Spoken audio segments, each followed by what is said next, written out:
Hi, welcome to my first video on linear programming. Now, before we actually get started, I just want to let you know that linear programming has a lot to do with graphs. So don't worry, I will be doing a separate series of videos on graphs. But while I am doing this topic, I'll ensure to introduce you to at least the basics of drawing graphs. Alright, so in case you didn't know, linear programming, you're going to meet up these four symbols here. More than, less than, more than or equal to, or less than or equal to. Now, the reason I'm pointing out these symbols, remember previously I mentioned that this deals a lot with graphs. Now, when we're drawing graphs, it's either we're going to be using a dashed line or we're going to be using a solid line. Anytime the question is a less than or, a more than or a less than, you will have to use the dash lines. If it's a more than or equal to or a less than or equal to, you're going to have to use a solid line. All right. Now, I already took the liberty of drawing up the axes, and usually in these questions, in the CXC examinations especially, they will give you the scale.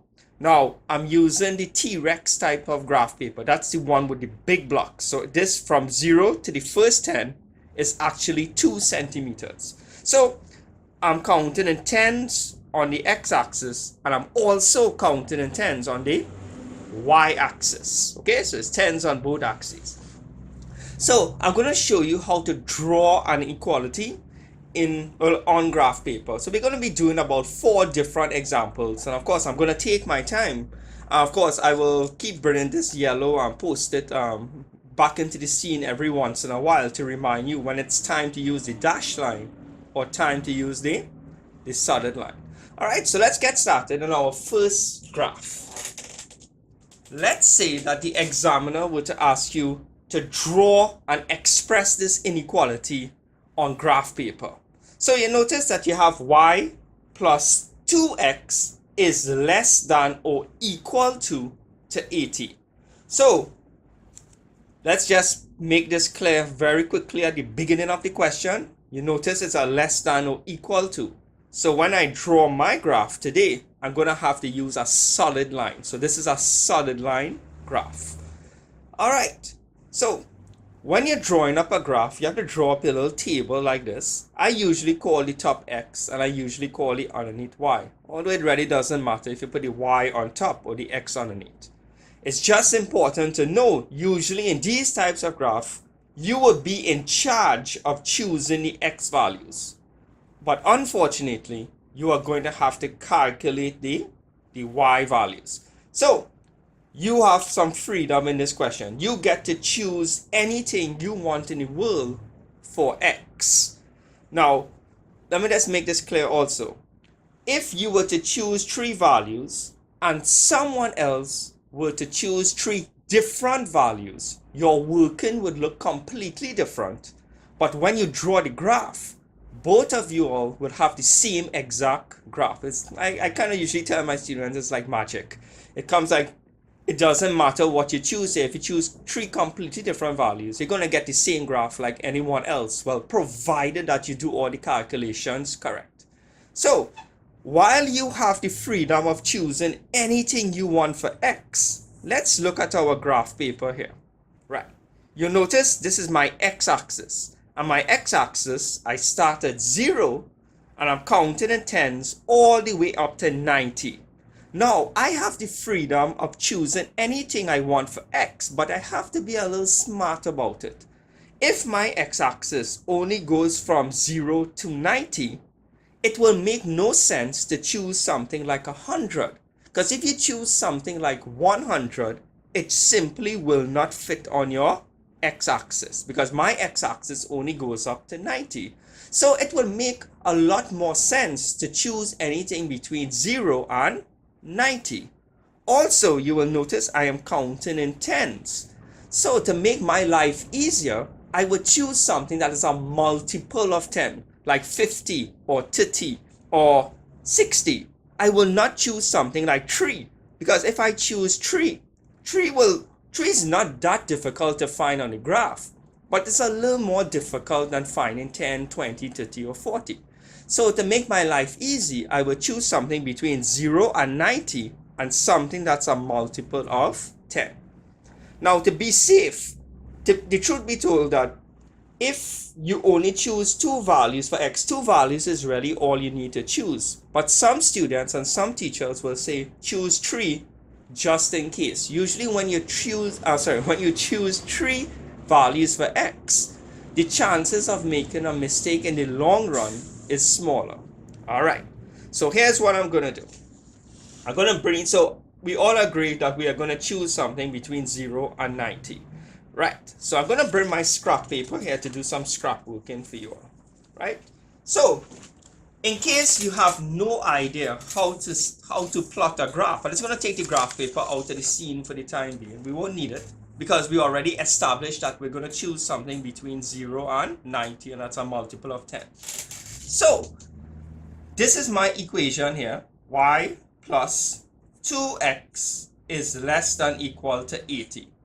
Do not let the less than or equal to sign get to you. Just pretend it's an equal sign. And whenever you're drawing any graph, and basically any graph, you always want to make y the subject first. So that means you want y alone on one side and x, everything else on the other side. So if I want to make y the subject, I just have to take positive 2x and throw it across on the other side. Remember, when you throw across a positive 2x, you will get negative 2x. So there I have it. I've done the first step in drawing any graph in the world. I have made y the subject. Now, once you make y the subject, you want to choose some values for x. Alright? So today I'm going to choose, let's choose 0. I always tell my students 0 is always one of the best numbers to choose. So I'm going to choose 0. I'm going to choose, let's choose 20, and let's choose 40. Let's choose those 3 values. You notice it's between 1 and 90, and it's multiples of 10. So here's what we have to do. Knowing that we have chosen x as 0, let's calculate the corresponding value for y. All we have to do is go back to the equation, the one where y is the subject, and pretend x is 0. All we have to do is work this out and we will get the value of y. So we have 80 minus 2, and we are pretending x is 0. So I'm going to throw away x, and in brackets I'm going to replace x with 0. Anytime in maths you're doing a replacement, always do the replacement in brackets. So let's work this out quickly. 2 multiplied by 0 is 0, because anything multiplied by 0 is 0, and 80 minus 0 is still 80. And this will give me my value for y. So whenever x is 0 on this graph, y is 80. Let's do the calculations for the other one, when x is 20. So let's write back the equation here, the one where y is the subject. I'm writing back the same exact equation here. Y is less than 80 minus 2x. Now we have to pretend x is 20. So we're going to pretend x is 20 and then calculate the corresponding value for y. So all I have to do is go to my equation. Here's an x. Throw away the x and then replace x with 20 this time. Well, 2 multiplied by 20, because there's a secret multiplying between there, is 40. So we end up with 80 minus 40. 80 minus 40 will give us 40. This means when x is 20, y will be 40. I think I have space to do the other one. So in the next one, we have to pretend x is 40. So we're going back to the same equation, 80 minus 2x, but this time we are going to replace x with 40. So 80 minus 2, open brackets, replace the x with 40. So this is going to be pretty easy. 2 by 40 is 80. 80 minus 80 is 0. So when x is 40, y is 0. So let's plot these points on our graph paper and we will end up with a straight line. In linear programming for the CXC syllabus, when I went through all the past papers, I noticed that all the questions, well, all the ones that I saw, were straight lines. So you're not really going to get a curve in this topic. So let's go to our graph paper here. Same one we had here. Right, so now we have our points to plot. Our first point, remember, we plot them vertically. This here is a pair of points. This here is a pair of points. Here's also a pair of points. This is the x, and this is the corresponding y. X and the corresponding y. So let's plot the first point. 0, 80. 0 on my x-axis, and how high do I have to go? 80. That will be over here. That's the point there. Right, so I hope you can see the dot here, 0, and I go up to 80 on my y-axis. The next point is 20, 40. 20 on my x, and how high do I have to go on my y? 40. That's my point there. 20, 40. And we have one more point, 40, 0. 40 on my x, and 0 on my y. So I do not go up and I do not go down. It's over here. So I have 3 points, and then I take my ruler and I join all 3 points. Okay? And you'll notice that the points, if you do everything correct, you will get a perfectly straight line. So I'm just going to connect it. And that's my straight line. Now you notice I drew a solid line because it was a less than or equal to question. So I had to draw a solid line. Now I just have one more thing to do to finish off the question. Usually when you have an inequality, well, in linear, you call this an inequality, anything with a more than or less than, or in linear programming or whatever you want to call it, you will have to shade a certain side of the graph. It's either we're going to shade out this side of the graph or we're going to shade below the graph. It's very, very, very easy to figure out which side to shade. We are going to assume that we are going to shade the wanted region, which is what we're going to have to do in most of the cases. So let me show you how to figure out which side to shade. This question, and it's very important to only look at the equation when y was the subject. Remember, this was the initial equation here. And when we made y the subject, which is over here, well, whenever you make y the subject, well, let's do it back neatly here. When you made y the subject, when you throw across the positive 2x, you got the negative 2x. When y is the subject, look at the inequality sign. Isn't this a less than or equal to? Whenever you hear less than, do you think above or do you think below? Most likely, when you hear less than, you think below. So here's what you need to do. Since it's a less than question and you are thinking below, you have to shade out the underneath or below the line. Now when you are shading, you don't have to actually shade it out like this. You have to use slanted lines. And I'm going to repeat what I just said there. You have to use slanted lines. Do not use horizontal lines and do not use vertical lines. So I'm going to shade out underneath the line. This way would be underneath the line because it's a less than. So you just shade it like this. See, I'm using slanted lines and I'm putting it, I'm putting about how much, that's what? A centimeter in between the lines, the slanted lines. And that there is the answer for this question. I have just expressed this particular inequality on graph paper. It's actually very, very simple. Once you draw the graph, you then investigate and ask yourself, hey, do I shade above the line now or below the line? Right, let's do another example. I'm going to do quite a few, right? So I'm done with this one here. I'll put this aside. Let's do another one. All right. Now, the reason I chose these particular questions is because they have little tricks in them, right? And once I point out these small little tricks, so the exam automatically becomes easier. Right, so just looking at this new question now, I am counting in ones on the x, and I'm counting on ones on the y also. So it's 1 for 1. The examiner will give you the scale in the exam. So let's draw this graph now. Minus 2y plus 2x is less than, it's a normal less than, so when I draw this graph, I'm going to have to use a dash line. So this is a dash line question, is equal to minus 20. Right, now I just want to point out something, and you're going to see me do it on the paper. In the first example, it was very, very, very simple to make y the subject. You just had to throw across positive 2x to get minus 2x. That's very, very simple. This one is going to be a little more difficult to make y the subject, but the principle still remains the same. When you're drawing any graph in the world, you're going to try to make y the subject. So let's make y the subject quickly using this graph paper, well, using this equation. I'm going to work it out on scrap.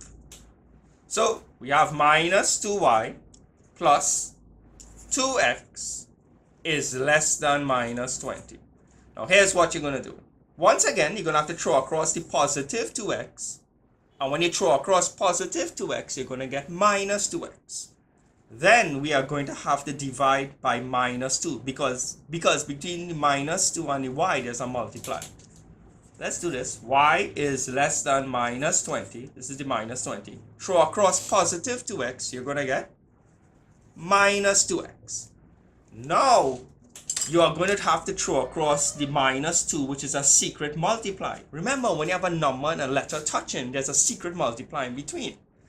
Now, how much items do we have on this side? 2. So when we throw across the multiply, you are going to get a divide. So we are going to divide him by minus 2 and him by minus 2. Remember, when you throw across a multiply, the sign does not change. Now, there's one particular thing I need to mention, and it's super important. Anytime you divide by a negative sign in inequalities, right? Want to see a more than or less than sign, or the more than or equal to sign? Let's divide it as normal. Let's see. Minus 20 divided by minus 2 is positive 10. And 2 divided by 2 is 1. Don't forget to put back the x. And when you divide two negatives, you get a positive.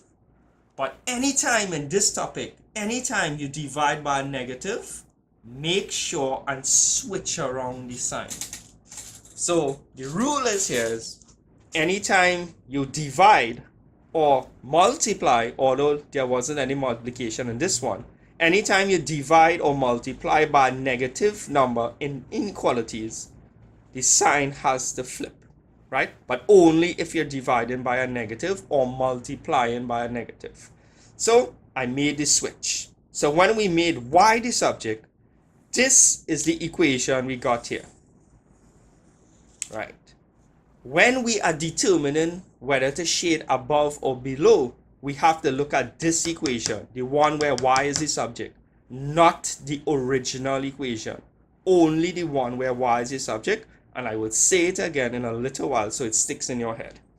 Right, so once we have made y the subject, we just need to choose some values for x and calculate the corresponding values for y. So, hope all of this can fit here. Let me write back the equation here. Y is more than 10 plus 1x. So I wrote it back there. So let's choose some values for x. Now we have to be a little smart about choosing our values for x. This time our x-axis goes from 0 all the way to 9. So if I'm choosing something for x, it's best I choose something between 0 and 9 so it fits on my graph paper. And I'm just going to choose something that's a multiple of 1, 2, well, almost anything is a multiple of 1. But 1, 2, 3, 4, 5, those values are very easy to find on graph paper. So, once again, I tell my students, 0 is usually one of the best numbers to choose. I'm going to choose, I'm going to choose 1, and I'm going to choose 3. And let's see what happens when we do this, okay? So, Here we have x when x is 0. So I'm going to pretend x is 0. I'm going to calculate the corresponding value for y. So I'm going to choose 0 here. So here's 10 plus 1, and I'm replacing the x with 0. Anything multiplied by 0 is 0. So we get 10 plus 0, which is 10. So when x is 0, I get y being 10. Okay, good enough. Let's try the other one. We're going to pretend x is 1 and calculate the corresponding values for y. So y is more than 10 plus 1x.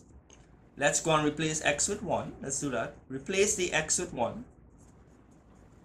Right? 1 multiplied by 1 is 1. 10 plus 1 is 11. So when when x is 1, we get y as 11. Let's try this one now. Y is more than 10 plus 1x. I'm just writing it back. I'm going to replace x with 3. Throw away the x and put 3 in its place. 1 multiplied by 3 is 3. 10 plus 3 is 13. But we have a little problem here. Look at my y-axis properly. My y-axis goes from 0 all the way to 12. 10 can fit, 11 can fit, but can 13 fit? No, 13 will simply not fit on my graph paper. So sometimes you will choose a good value for x, but when you calculate the y value, it will not fit on your y-axis. This is pretty popular. Don't get discouraged. All you have to do is choose a different value for x. So instead of choosing 3, I'm going to choose 2 now. So I'm going to do back my calculation using 2. Y is more than 10 plus 1x. I am going to pretend x is 2. 2 multiplied by 1 is 2, plus 10 is 12. Can 12 fit? Yes. Alright, so let's begin to plot our points. 0, 10. 0 on my x, and I'm going to go up to 10 on my y. 0, 10. The next point is 1, 11. That's over here. 1 on my x, 11 on my y. Alright, so I'm just double checking something. I want to make sure my working here is correct. Minus 2x. Yep, everything is correct. I was just double checking something. The next point is 2 and 12. 2 on the x and 12 on the y. Alright, so it looks like we got a straight line again. So I'm going to take my ruler, and I have to be careful. I have to draw a dashed line because it's a less than or more than question. But this one is a less than question. So when I'm drawing my line, I have to draw a dashed line. So let's draw this dashed line here. 1. Go here. Right. There we have it. That's the line to represent this question. Now, we have to figure out where to shade. Remember, this here was the original question. This is what we have here. But whenever you're trying to figure out where to shade, you do not watch the original equation. You have to watch the equation where you made y the subject. And when we made y the subject, it's actually a more than. In the original question, it was a less than. So, however, like I said many times, this is the one we have to pay attention to. So it's a more than question. So if it's a more than, when you hear more than, do you think above or do you think below? Well, when you hear more than, you should think above. So we have to shade above this line. So we're going to shade it like this. Now the shading is a solid line. When I say the dashed line refers to the official graph itself. The shading will always be a solid line. Right? So this here is the graph for this inequality. Right? Well, for this inequality. Pretty simple so far. Right. I'm going to show you something. I know usually you think everything gets harder and harder and harder. But now I'm going to show you the easy part of inequalities. Right? So You can breathe a sign of relief there. And let's do something easy. All right. Which brings us to this graph now. To these two inequalities, sorry. We are going to try to draw y is more than, this is two separate questions by the way. Y is more than equal to 60 and then x is less than or equal to 30. Now, whenever you're drawing a graph, you usually have to make y the subject. But sometimes you notice this equation here, if I ask you to draw it, it only has y, it has no x's in it. Anytime you have to draw something with only one type of letter, like x or y only, you must be very happy. Those are the easy types of questions. These questions require no calculations. This is what I call special graphs. If I ask you to draw y is more than or equal to 60, you just look for the y-axis. And then you will see 60 here, right? All you have to do is draw a horizontal line going through 60. And that's the graph. There's no calculation. There's no such thing as making y the subject and then choosing values for x. All you have to do is just, if you see y is more than equal to 60 or y is equal to 60, just draw a horizontal line going through 60. And where would we shade now? This is a more than or equal question. When you hear more than, do you think above or do you think below? You should think more, well, above. So what I'm going to do, this is the line here, and I'm going to shade above the line. And once again, I'm going to use slanted lines to shade it out. Right? Looks kind of... And that's it. That's it for this particular question. Now, I'm going to use the same graph paper to use this one. I don't think I need to waste a whole graph paper to do this one.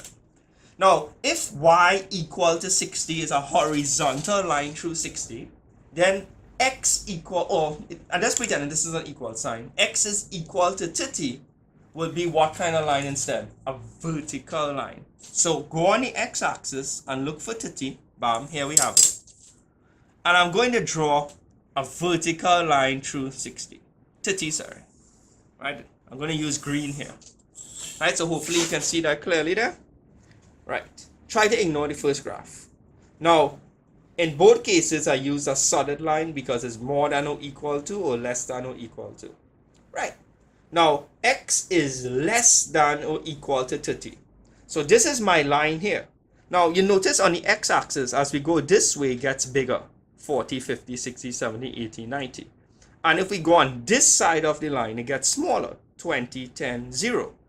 Whenever you hear less than, shouldn't you think about getting smaller, right? Because less than means less to get smaller. So, do we shade this side of the green line or do we shade this side? If it's a less than, you will shade this side. Right? This is the side that is required. Right? Just ignore the original graph. I'm shading this side of the line. Everything on this side. Alright. So, in all of these examples, by the way, I was shading the required side or the wanted side. Okay? Sometimes the teacher may be explaining and they will ask you to shade the unwanted region. In a case like that, if you are shading the unwanted region, you just shade the other side. For example, you see how this one was more than? My shading shows what is wanted. If I wanted to shade the unwanted, you would shade the other side or below the graph. Okay? But I'm making it clear one time that I'm shading the wanted region. Okay? Alright. So in my next video, I'm going to show you how to put more than one of these questions on the same graph paper. And then in my third video, I'm going to show you how you can use this in real life. Okay? So, thank you for watching. And of course, don't forget to subscribe and share the video. Thank you. Have a good day.